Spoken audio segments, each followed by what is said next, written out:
Haleluya, haleluya. Reka dukomere amashimano y'ijuru. Amen. Reka mukozi w'Imana Abeli aruhuke kwanza gatoyi.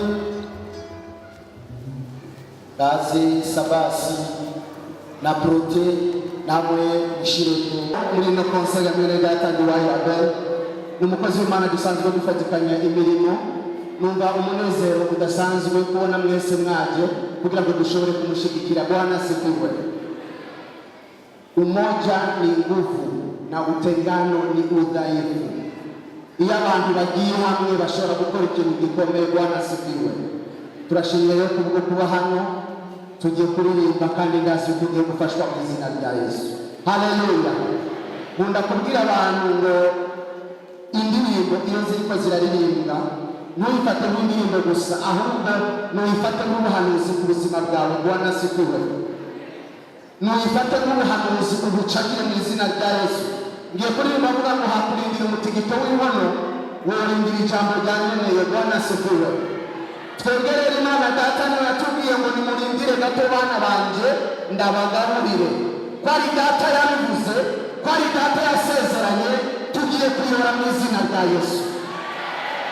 Umva mwabwire umwana w'umuntu yeguha akaguha isonde kuko utwo afise ni duke cyane, ariko Imana iguhaye irakuyorera. Bwana asifiwe. Umwana w'umuntu ashatse kuguha gupimira ku munzane, ariko Kristo ntatanga akamanyu. Iyo atanze atanga umurava. Mutugire amina. Abantu bumva ko kino gihe ari igihe cyabo cyo kuyora ibiganza hejuru ku bw'icyubahiro cy'Imana. Bwana asifiwe.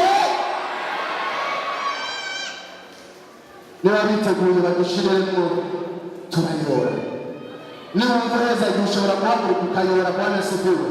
Niwumva indirimbo ari iwawe ushobora guhaguruka ukora ihema kuyobora. Namba utamba, namba wicara, namba uririmba, byose urabirekuriwe. Bwana asifiwe.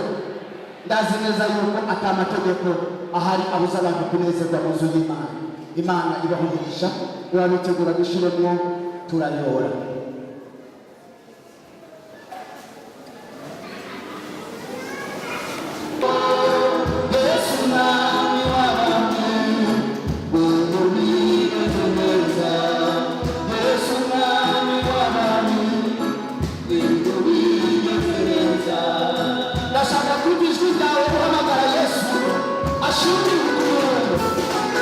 Yes.